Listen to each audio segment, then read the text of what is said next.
Picture this for a second. You've got a finance degree, you literally work in the banking industry, and you could probably calculate compound interest in your sleep. You'd assume you're perfectly set up for wealth, right? Well, the creator of our source material today found themselves in that exact position 7 years ago, only to realize they completely lacked actual financial literacy. It's kind of crazy, isn't it? It's a fascinating paradox. So in today's explainer, we're breaking down 8 tiny, compounding habits that will make you outrageously financially literate by 2026. And honestly, the best part is that absolutely none of these require a finance degree.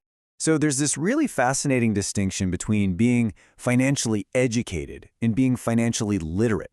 Being educated, that's just knowing the mechanics. It's understanding complex math, knowing what a derivative is, or having a fancy degree on your wall. But as our source points out, that is entirely different from being financially literate. Literacy is all about implementation.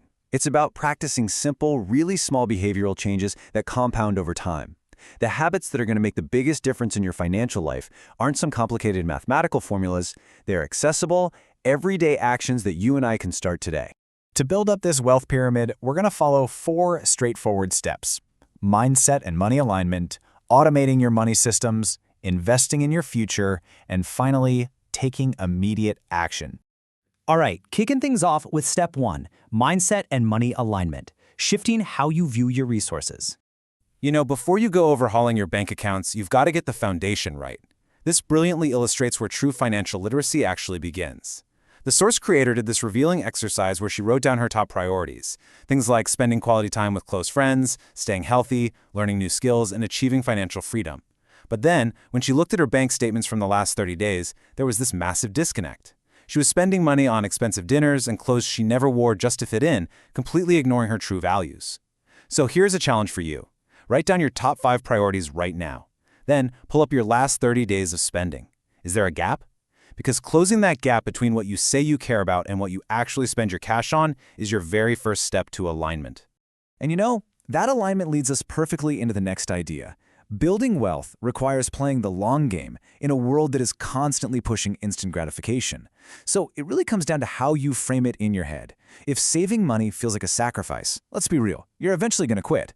But by reframing delayed gratification not as deprivation, but as a direct gift to your future self, well, that changes everything. The source suggests vividly visualizing who you want to be in 5 or 10 years. When you say no to an impulse purchase today, you are literally buying freedom and security for that future version of you. It shifts from being a punishment to an active self-love. Moving right along to step 2, automating your money systems, building the infrastructure for wealth.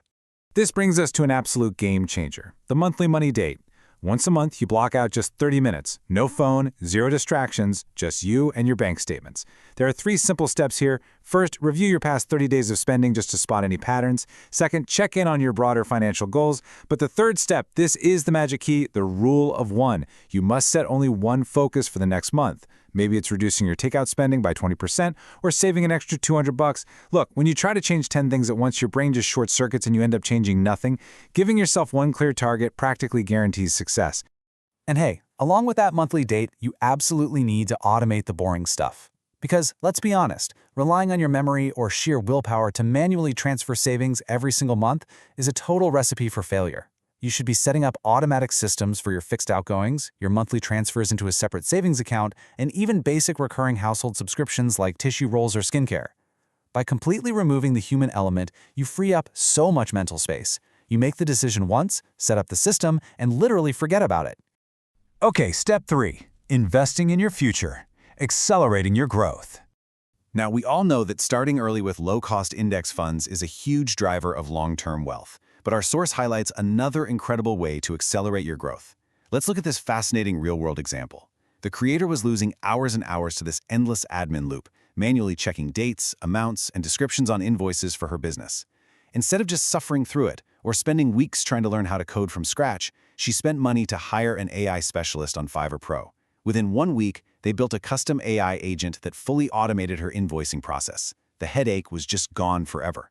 What this shows us is that strategically spending money on skills or specialized solutions isn't just an expense, it is a remarkably powerful investment that buys back your time. To put the math into perspective here, let's say you spend $500 on an online course, or maybe a coach to learn a specific needle-moving skill. If that skill helps you negotiate a raise or earn an extra $1,000 in your business that year, you haven't just spent $500. You've generated 200% return on investment in year one alone. And unlike a random stock, that elevated earning power just keeps compounding every single year after that. I actually love this quote from the source material. Economies can crash, the stock market can dip, and companies can definitely fail. But the intentional skills you develop, whether that's video editing, writing, or learning how to run a business, cannot be taken away from you. That knowledge is yours to keep, permanently increasing your baseline value in the market. Finally, we hit step 4, taking immediate action, breaking taboos and executing today. We are at the very top of our pyramid now, and listen, all this knowledge means absolutely nothing without execution. Here's a major wake-up call for us all. According to the source, 62% of people do not talk about money with their family or friends. Not at all. It feels awkward, it feels private, and it's treated like this massive taboo. But here's the wild disconnect. Research also shows the majority of people actually know that candid conversations about money are key to achieving financial freedom and building wealth. We know it's important, yet we're just too uncomfortable to do it. The faster you can break this taboo and start having collaborative, learning-focused conversations with people you trust, the faster you're going to progress. So if you're sitting there wondering how to actually start that conversation without making it super weird, try using this exact script. I've been thinking about my budget lately. How do you go about managing yours? Or even simpler, what app do you use? Notice how incredibly low pressure that is? You don't have to share exact salary numbers. You don't have to reveal your bank balances.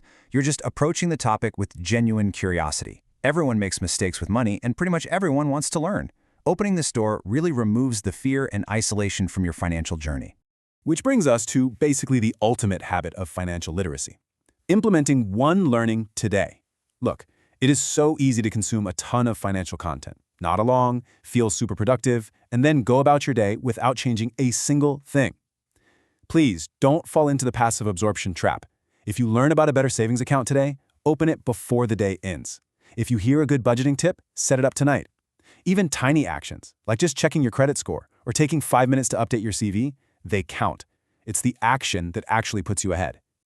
As we wrap up this explainer, I really want you to reflect on this powerful thought from our source. Align your money with the bigger version of the life you want to live. Making those few hard decisions today, sacrificing the short-term impulse for the long-term vision, that means you get to play for the rest of your life. So, I'll leave you with this final question. Think back to our rule of 1. What is the one financial focus you are actively going to implement before your head hits the pillow tonight?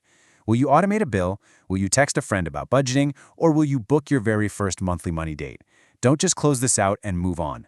Make the choice right now and take that first real step toward true financial literacy. Thanks so much for joining me on this explainer, and I'll see you next time.